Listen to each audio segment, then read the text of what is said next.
Ikhwanuddin rahmatullah. Sebentar lagi kita masuk ke dalam bulan Dzulhijjah. Sebelum Dzulhijjah kita berada pada bulan Dzulqa'dah.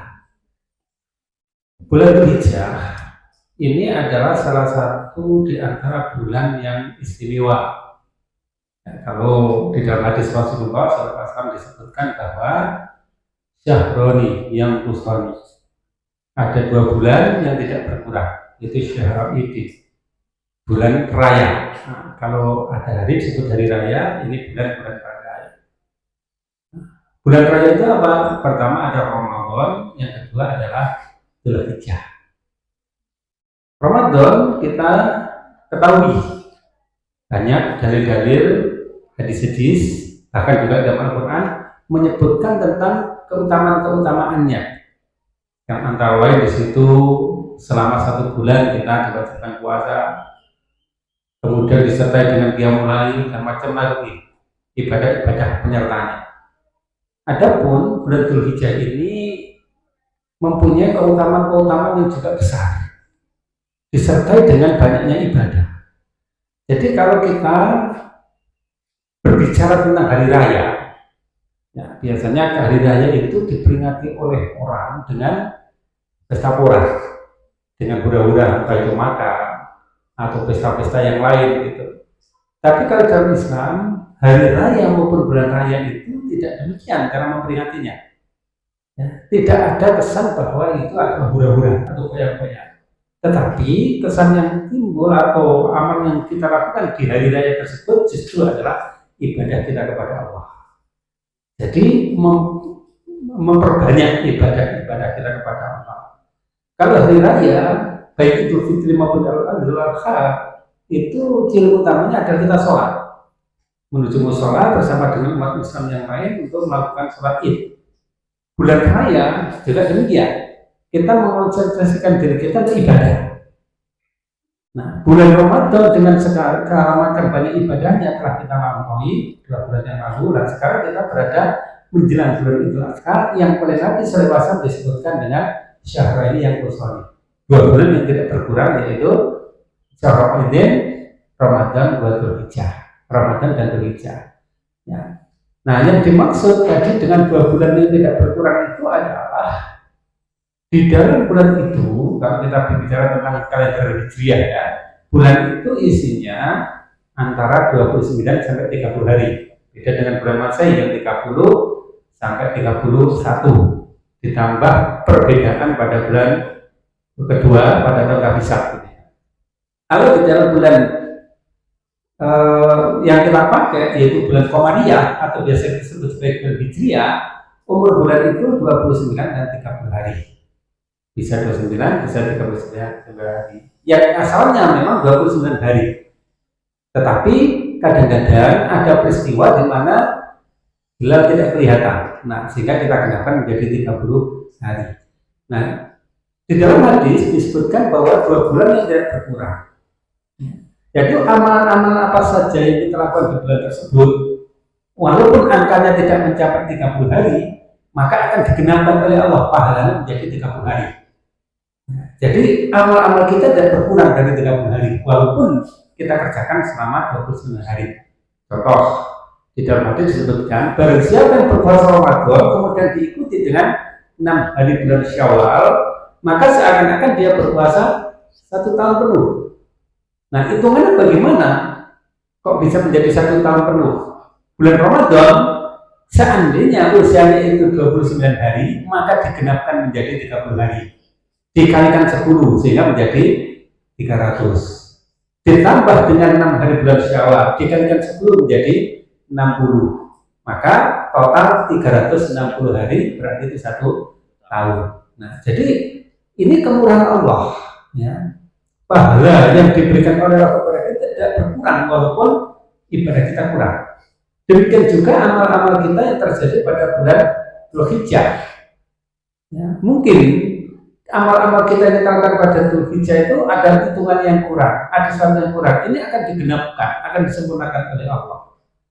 Nah, sekarang apa saja kira-kira amal-amal yang ada pada bulan Dzulhijjah tersebut? Dan 2 bulan ini, baik Ramadan maupun Dzulhijjah, itu ciri khasnya memang banyak ibadah yang diterapkan di situ. Beda dengan bulan-bulan yang lain. Ya. Contoh apa? Pertama, di dalam bulan Dzulhijjah itu kita mengenal juga sebagai Syahrul Hajj, bulan haji. Nah, itu sesuai dengan nama Dzulhijjah sendiri. Dzulhijjah itu artinya dulu yang mempunyai Al-Hijjah itu haji, yang mempunyai haji artinya bulan haji. Ya. Nah, di dalam bulan Dzulhijjah itu ada sesuatu yang disebut sebagai ibadah haji. Ya, walaupun ibadah haji itu sebenarnya terdiri ada 3 bulan. Yang pertama adalah Syawal, kemudian yang kedua Dzulqa'dah, yang ketiga adalah Dzulhijjah. Ya, di dalam Al-Quran disebutkan bahwa Al-Hajju Asyhurun Ma'lumat. Haji itu ada pada bulan-bulan yang telah ditentukan. Nah, bulan-bulan ditentukan itu adalah Syawal, Dzulqa'dah, dan Dzulhijjah. Itu bulan haji. Nah, salah satunya adalah kita sekarang pada bulan haji, kemudian berikutnya yaitu bulan Dzulhijjah pada tanggal 1 sampai tanggal 10 ditambah dengan hari Tasyrik yaitu tanggal 13, maka ritual atau amaliyah ibadah kita lakukan di situ. Ya. Kemudian bulan Dzulhijjah itu juga ada sebuah amalan yang sangat berbeda dengan amal-amal yang lain, yaitu memperbanyak amal soleh terutama di 10 hari yang pertama. Di mana amal-amal soleh yang kita lakukan di 10 hari yang pertama itu akan dinilai oleh Allah dengan amal yang sangat besar. Ya. Besarnya amal itu nanti akan berwujud dengan banyaknya pahala. Ya. Bahkan di dalam hadis disebutkan, nah, besarnya pahala itu tidak tertandingi oleh amal-amal lain kecuali orang yang berangkat berjihad.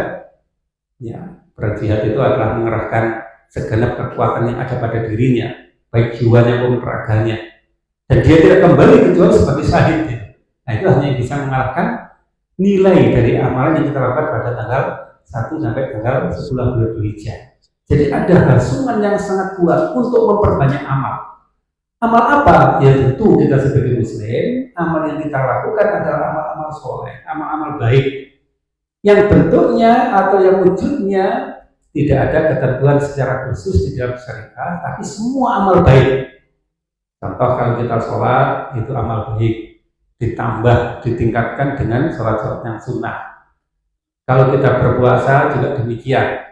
Misalnya kita puasa Daud atau puasa Senin Kamis, atau bahkan sebagian ulama memang membolehkan untuk berpuasa antara tanggal 1 sampai tanggal 9. Nah, itu pendapat sebagian ulama, tapi sebagian lagi mengatakan hadisnya dhaif gitu ya. Nah, itu juga termasuk amal soleh. Kemudian mungkin kita bersedekah, atau kita mungkin thalabul ilmi, atau mungkin amal-amal yang lain. Selama itu tergolong amal soleh, maka pahalanya akan dilipat gandakan oleh Allah. Nah, kemudian bulan Dzulhijjah ini juga masuk di dalam bulan yang disebut dengan bulan haram. Ya, bulan haram ini memang tidak lagi menjadi sebuah perhatian dari umat muslimin di seluruh dunia. Di mana di dalam bulan haram itu, ini kalau ketentuan di dalam Islam ada bulan haram itu, ya, Ashhurul Haram, ya, yaitu ada 4 bulan. Pertama adalah Dzulqa'dah, kedua Dzulhijjah, kemudian 3 Muharram, kemudian 4 adalah Rajab. Ya. Ini bulan-bulan haram. Makna bulan haram apa? Makna bulan haram itu adalah di dalam bulan tersebut ini tidak boleh untuk melakukan pertumpahan darah, nggak boleh terjadi peperangan. Ya, jadi ini sebenarnya kalau kita lihat dari tatanan dunia ya katakanlah aturan perang modern itu baru digagas di konferensi Jenewa itu. Ya. Tapi Islam sudah punya aturan perang yang jauh lebih ya, konferensi Jenewa, di mana ada ketentuan tidak diperbolehkan untuk berperang di bulan tersebut. Nah, salah satunya ini adalah bulan Dzulhijjah. Ya. Nah, kemudian berikutnya di antara keutamaan dari bulan Dzulhijjah juga itu di dalamnya ada hari yang disebut sebagai hari Arafah. Nah, hari Arafah ini hari istimewa. Kenapa? Nabi SAW katakan Al-Hajju Arafah.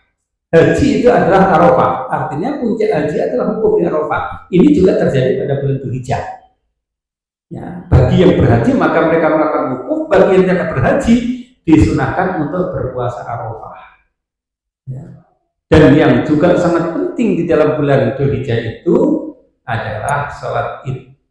Di mana sholat Id ini biasa disebut sebagai sholat Idul Adha. Ya.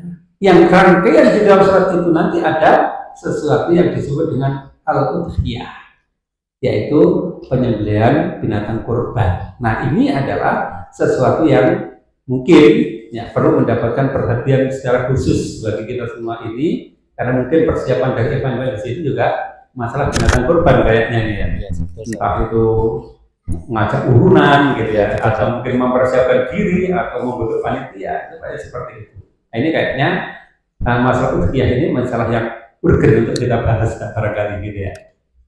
Nah, baik. Tentang udhiyah,